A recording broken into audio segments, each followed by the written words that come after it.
Good morning, good evening, good afternoon. Whatever the case may be, this is Mike, and this is my audio blog. Don't know what number it is. I didn't look at the website. Maybe I could figure it out, but it's not important. Important thing is that you're subscribed. So if you're getting this some other way, go to mikedell.com and click the subscribe button. I guess there isn't probably one. Up in the upper left corner of the website, though, there is the RSS address, and you can subscribe to me in iTunes or any other podcatcher of your choice.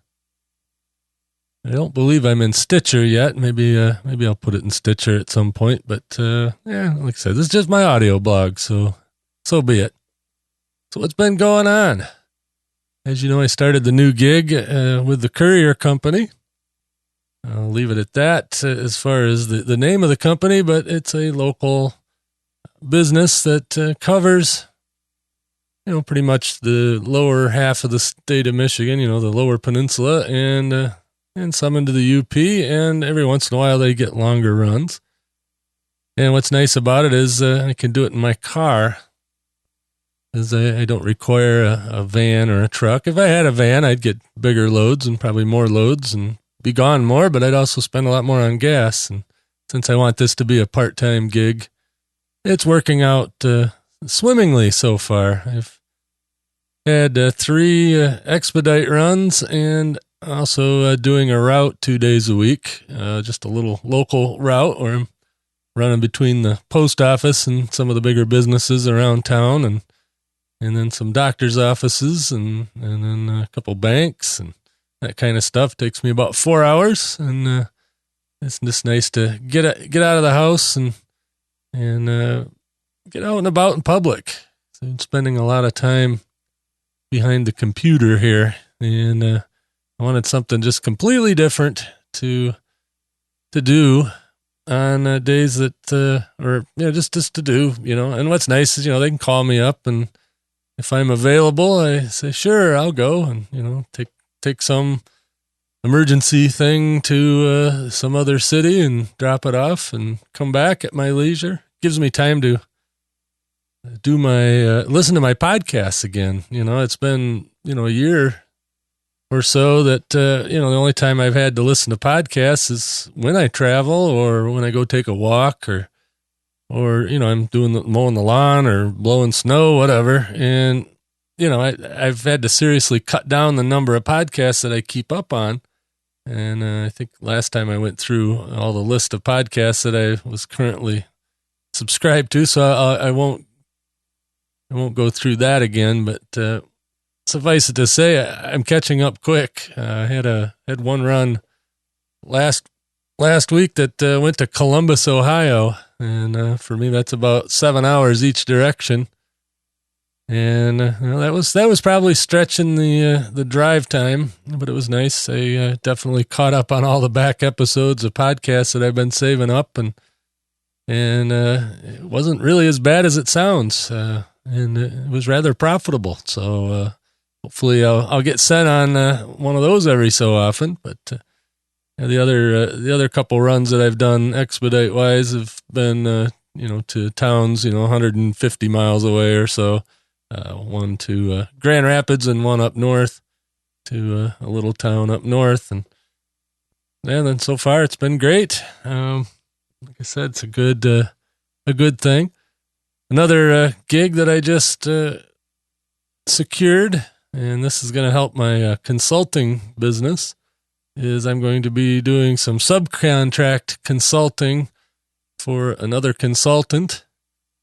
Like I said, I want to kind of keep names out of it for now anyway, unless this other consultant publicly announces it, but I don't know whether he will or not. And frankly, I'm not in it for the glory, in it for helping people and getting paid to do it, which is nice. So hopefully that will kick off full force here in the next few weeks. The big Blog World New Media Expo is going on in New York, which is going to change names. I guess there's supposed to be an announcement here pretty soon. I don't know what the name is, but I do know they're changing the name of the event for the event in January in Las Vegas. I do know that much. And hope to go to that one, although it's going to be dangerously close to the Consumer Electronics Show, which I'm also planning on going to in Vegas. And I think it's either the week after or the week before. I'm assuming the week after, since the week before would be New Year's or Christmas week. So I may be spending an awful lot of time in Vegas the first part of January, but maybe not. Like I say, Raw Voice, the company I also do the tech support for, hasn't really had a big presence at those conferences lately, although this week Todd Cochran, the CEO from over there, is going to be at Blog World New York, and that's cool. And I guess they're going to have a little booth set up in one of the areas at the conference floor there at the Javits Center. So wish I was there, but got lots of irons in the fire here, and would just is turning out to be kind of an inconvenient time for me to travel to something like that. But like I said, maybe Vegas in January. Maybe we'll work it out where I'll go to CES, and then my wife will fly out at some point that week or just before the Blog World conference. And we can take the time in between the conferences to have a little Vegas playtime. And then I'll go to the conference and fly home. Or she might want to go to the conference for all I know. She's been to Blog World a couple times and enjoyed it. The little bit that she's been, in there or in the show floor there.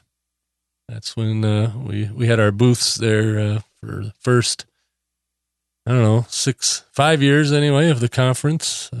Rob Voice had a booth there, and that always worked out pretty nice. So let's see what else has been going on. Got the new car. I think I mentioned that last time too. Got a 2002 Subaru Forester. I keep wanting to say Outback. It's not an Outback, it's a Forester. It's the little boxy station wagon version. But of course, all those Subarus have basically the same running gear, which is all-wheel drive, a flat 4 engine, kind of like an old Volkswagen engine, only it's modern and water-cooled. And it's a nice car. I enjoy it. It's got the ride's a little stiff. Kathy, my wife, found a seat cover or seat cushion, I guess, at Wally World for really cheap, I guess. But man, it made all the difference on that trip to Columbus and back. My back wasn't sore at all from that, and it's just kind of a I don't know, it's like eggshells but a little stiffer. That eggshell foam, but it's a little stiffer than that. So it gives you a little bit of bounce, extra bounce in the seat there. And like I said, that made all the difference. Yeah, because I did drive it down to Grand Rapids and back without the seat cushion. And, by the end of that was 6 hours in the car. By the end of that, I was feeling it a little. So it made me a little concerned for the longer drives. But, like I said, with that cushion in there, it's pretty awesome. No major problems with the car. Like I said, it's used. Got some miles on it, but it's not wore out by any stretch. And why would I want to buy a new car for something like that? But I'm looking forward to this winter. Not necessarily looking forward to the winter. Looking forward to driving that car in the snow and seeing how it handles. I've heard they're very popular up here. Especially since now I have one, I noticed them. And there's, Foresters and Outbacks and Legacies and I don't know what other, but all sorts of Subarus. And I mean, there's just a ton of them up here. And there's probably a good reason for that. Like I said, that all-wheel drive is probably handy. Of course, you can get just about any car now in all-wheel drive, and I guess that's a good thing.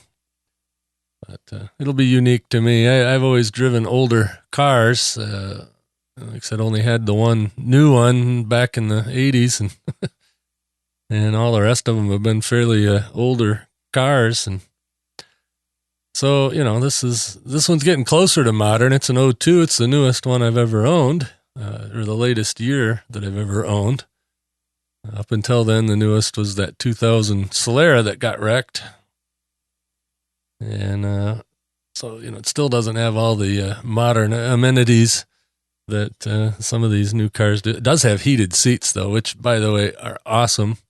We have those in our Cadillac, and oh my gosh, in the winter time, it's just nothing better than jumping in there, flicking the switch, and I mean, it heats up fairly quick. Now, I don't know how these in the Subaru work, but one in the Cadillac just warms you right up. You don't need to leave it on the whole time either, just, while the rest of the vehicle's warming up.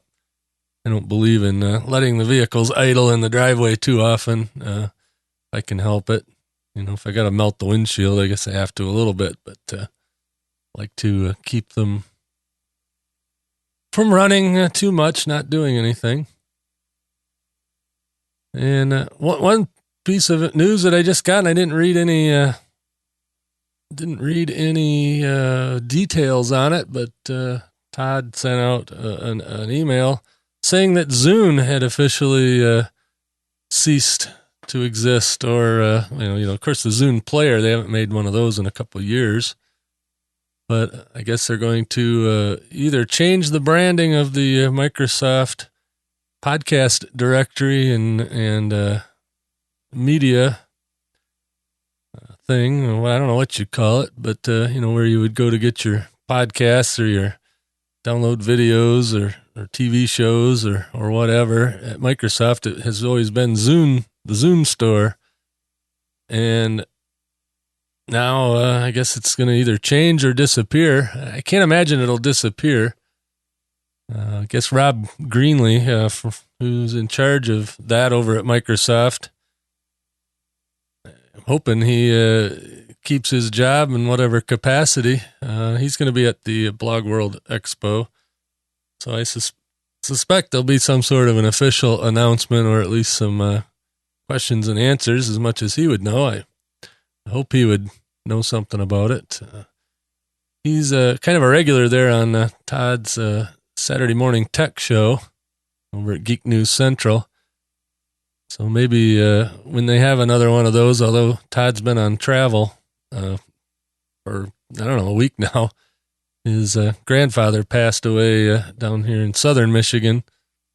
And he's been in Michigan until I think today he went over to New York for the Blog World Conference, and don't know whether he's going right back to Hawaii after that. So it might be a few Saturdays before we see a Saturday morning tech, but look for an article over there at Geek News Central here pretty soon. I have it on good word that somebody's writing one as we speak, or as I speak, as you listen. And let's see. Oh, yeah, weird weather. Of course, up here in Michigan, this time of year, it should be in the 60s and 70s. Guess it is going to be just barely into the 60s today. But as it sits right now, I believe it was 59 degrees. No, just turned 60. And down here in my office, it's only 64 degrees. And I've been fighting the urge today to turn on the furnace. I'm kind of glad I didn't, because this would be noisy if I did. Well, not really, though. If I've recorded while the furnace is running. I don't have a choice in the wintertime. It gets awful cold if you don't have your furnace on when it's 0 outside. We've had this bizarre weather pattern. March, we had, 80s and 90s for a few days there. It was really quite something. And then it's been colder than normal. And then we've had, a few days where it was really quite warm, and now it's back to cold again. And this weekend, I thought I was going to have to build an ark. It started raining Thursday morning, and it literally did not stop raining not hard, but it was, it was always at least sprinkling, but most of the time, a good soaking rain. And it didn't stop from Thursday morning all the way through Sunday morning. And, we really could use the rain around here. If been hearing on the news, there's a big fire up in the Upper Peninsula, which is about 100 and something miles north of me. And it's burnt something like 22,000 acres. They've got it mostly contained now, I guess, but it's still burning.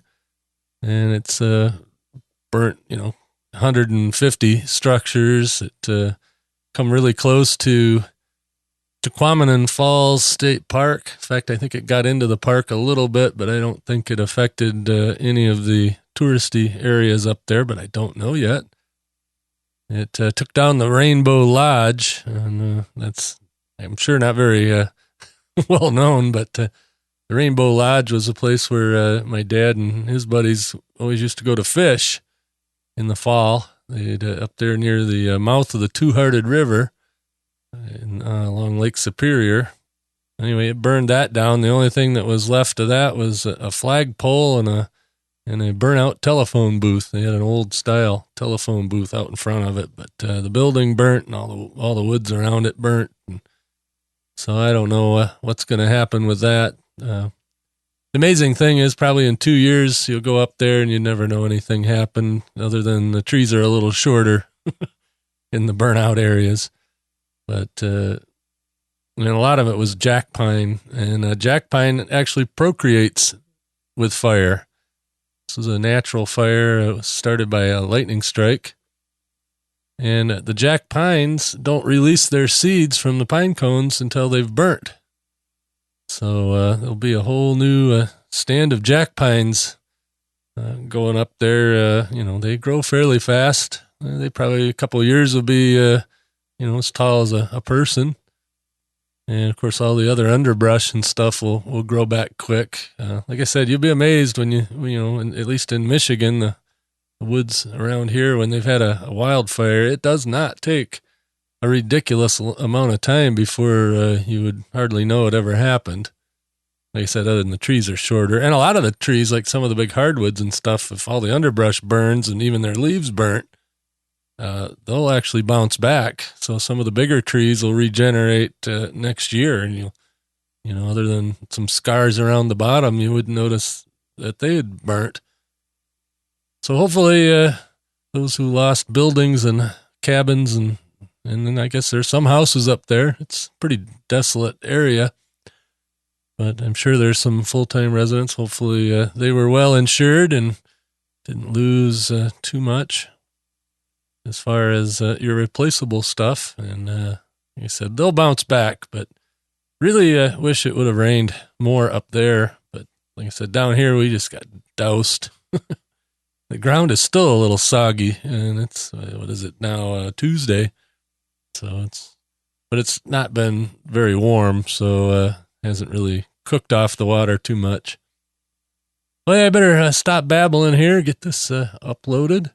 I appreciate you listening. Like I said, go over to MikeDell.com and subscribe via RSS there. You can do it, like I said, via iTunes or I was going to say Zune, but Zune isn't there anymore, or isn't going to be there anymore. Or anything that you can throw an RSS feed into, you can subscribe. That way you won't miss it when I decide to flip the switch on the microphone. I'm thinking this is number 5, but I'm not sure. Just, you'll see it. Catch me later.